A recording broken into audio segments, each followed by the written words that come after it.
Thanks for staying with us. Today, we're tackling one of the growing threats in today's digital world, cyberbullying and cyberstalking, which affects not only individuals, but also organizations, media houses, government MDAs, officials, and even celebrities.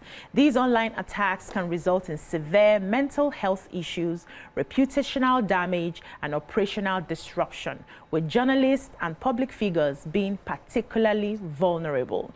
Joining us in the studio, or joining us not in the studio, is the head cybersecurity department of Nigerian Communications Commission, NCC, Babagana Digima. He will explain the Commission's critical role in monitoring and regulating online activity, collaborating with law enforcement, and enforcing legal frameworks to curb cyber harassment.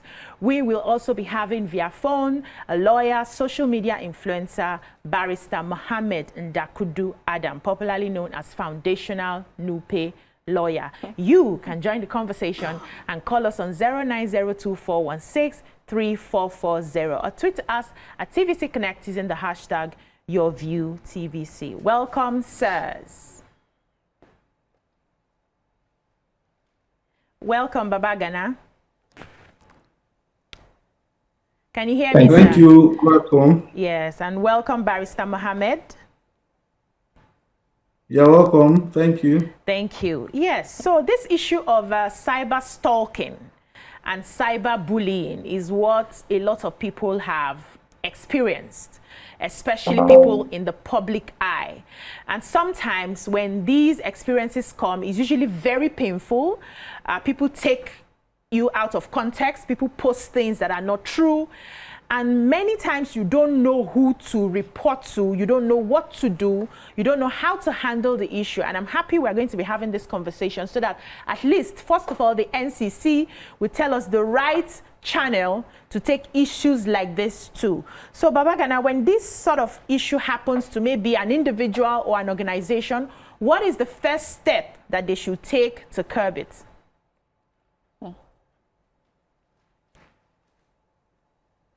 Okay. Thank you. You want me to go first? Yes, sir. Okay. Thank you once again.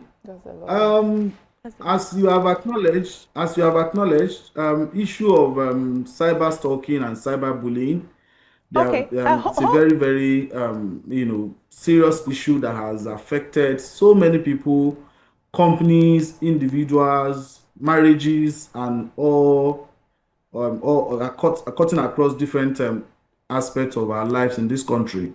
And my disposition towards it has always been that if anything is said about you that is untrue, that is damaging to your reputation, that is damaging to your business or whatever it is, the first thing you need to do is to take screenshot of that publication on the cyberspace, either to X, that's formerly known as Twitter, Instagram, Facebook, or whatever platform it is, because there is no how you want to take any legal action on that particular matter without having your evidence. So the first thing I always tell people to do is take the evidence. Okay. The second thing is speak to a lawyer. I always tell people, even on my platform, unfortunately, I've also been a victim of cyberbullying on the media space. And I always tell people, speak to a lawyer. Because when you speak to a lawyer is able to guide you on the steps you need to now take moving forward. And in my experience as a lawyer, there are options available for you to take. One of them is submitting a petition to the authority, because cyber stalking, cyberbullying are crimes under our law, in fact, including defamation. A lot of people have argued back and forth as to whether it should be a criminal action or a civil action. But as at the state of law today, defamation is both a crime and a civil wrong. Therefore, after taking the evidence, speaking to a lawyer, the lawyer would advise you on the options available to you, either to go to file a civil action against that person, or submit a petition to the relevant government agency, particularly the Nigerian police, for investigation. So those are the first steps I always advise people to take. Take your evidence and speak to a lawyer to advise you on the options that you have. Barrister Mohammed. Yes, I would like Baba Gana to respond to the question as well. Thank you. Good morning. Okay. Thank you for having me. You're welcome. My name is Engineer Baba Gana Digima from the Nigerian Communications Commission. I'm the head of Cybersecurity and Internet Governance Department. The issue, like my fellow speaker, Mr. Muhammad, has said, is a very serious issue. Cyber stalking and cyberbullying. They are two similar or two related issues that we're facing. It's when individuals use communication means, or the cyber, the internet, the platforms, and etc., to harass or intimidate or threaten people, or to follow them, invade their privacy, and so on. Well, these are issues that unfortunately have evolved also as a result of how we live in the cyberspace. So the major thing we always say is that these are both technical issues or social issues now, and there are also legal issues, like he has mentioned. We have cases where stalking and bullying has led even to death, apart from reputations that have been damaged, etc. But it also applies, let me be clear here, not only to adults or to companies, but also to children, which is also a major concern. So cyberbullying and cyberstalking is not limited to age or limited to companies and so on. So it's a very serious issue. And Mr. Muhammad has already mentioned that you can take legal action in some cases, but we also want to look at the individuals, how you can avoid or minimize some of these effects. For example, you don't share your locations, for instance, or you don't share so many personal information that people can use to intimidate or harass you online. And if you have those issues have come up, then, like he has mentioned, you first make sure you preserve the evidence, which means saving those information, whether it's via screenshot or you record it or you do some of those things that are necessary. In terms of emails and the rest, you make sure you have all the headers, the email headers, when it was sent, who it was sent from, and so on. So those are things that forensically can be looked at to trace where those messages or where those threatening messages or harassing or embarrassing messages came from, down even to the device that sent that message. So they form basic part of the evidence that is needed to safeguard an individual's rights and liberties online. But apart from that, we also have to look at the individuals themselves who have been stalked or bullied online. And you need to find ways to provide some succor to them. So that means you have to do a lot of awareness, counseling, and so on that are needed for people who have been affected by such stalking and bullying online. And for the children as well, in the Nigerian Communications Commission, we have the Child Online Protection. It's an ensemble of activities that we have.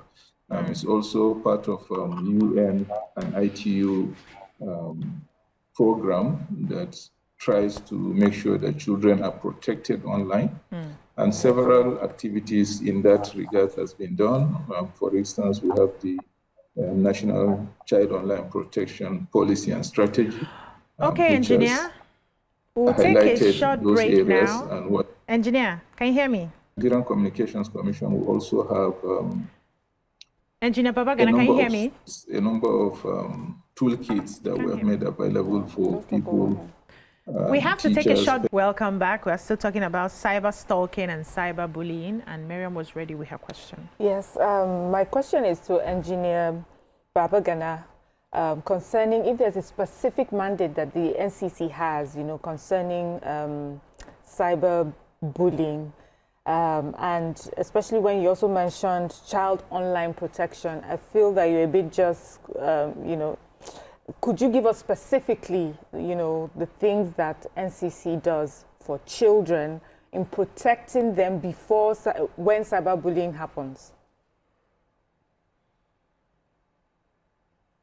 Yeah, thank you very much. Like I've mentioned, specifically, what the NCC does is, of course, in terms of children, we encourage parents, counselors, teachers, etc., to be also aware of the issues around child online protection, which includes protecting children from stalking or bullying online.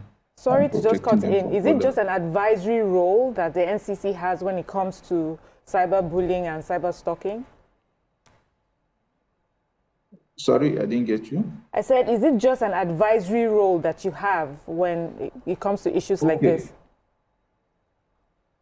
Okay, in terms of bullying and stalking, I think some of the advice we'll give people is that normally so she's asking, Engineer Babagana, she's asking if it's only advice that the NCC gives, or are there actions that you take when you have a case of cyberbullying?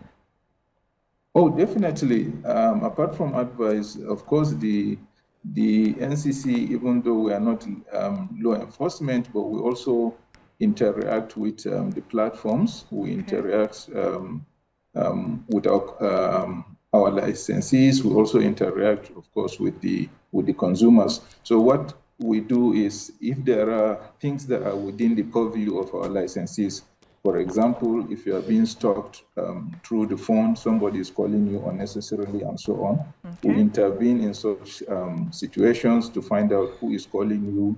We can talk to our licensees to make sure that it's either blocked or that person has been, or we can even block the number or even recover the number if it needed to be. But we also interface with law enforcement agencies, like the National Cyber Crime Center and so on. And so we can link up the victims of such type of criminal activities with the law enforcement. In terms of the children, we also interface with NAPTIP and other agencies, as well as a number of NGOs, such as the Nnamdi Kanu Foundation, and so on and so forth. We have quite a number of them that deal directly with children and with teachers and parents as well. Okay. Thank you. Okay, so I'll still stay with the NCC because just wanted to understand it. There was a Netflix movie that came out. I got to watch it about some level of stalking that took place, and the process of getting the details of the stalker was a bit difficult. So I was happy when you mentioned now that there's a way, is it the report to the police or report to the police and the NCC if you want to trace numbers of someone specifically, maybe even in case of if you notice being bullied online and there's a number and you want to ensure that you can get the person, what's the process if I want to find out who is the person behind this phone number? Would I report to the police or report to police and then NCC, or I report to the NCC and then maybe the police will take it up? How do we get the person behind the number? Well, it depends on how the situation is, but normally the law enforcement agencies, especially the first people you ought to report to, especially if it involves threats to life or threats to property and so on. We encourage all our consumers or all everybody to report first to law enforcement. But at the same time, if it's something that is very urgent that needs to be stopped, we have the 622 number, which is a toll-free number that calls directly to the NCC. You can call and report there, and the NCC will advise you or will take the necessary action. But for individuals also, we try to encourage people to know that the platforms they use also have provisions for reporting issues such as that. So they would have been even maybe more quicker for you to get, for instance, if you're using any of the social media platforms and somebody is sending pictures of you or something that is harassing you online, then you can report it directly to those platforms and they can take immediate action. Okay, even engineer. before it comes to the NCC. All right, so we'll take a short break now. When we come back, we'll wrap up the conversation. Stay with us.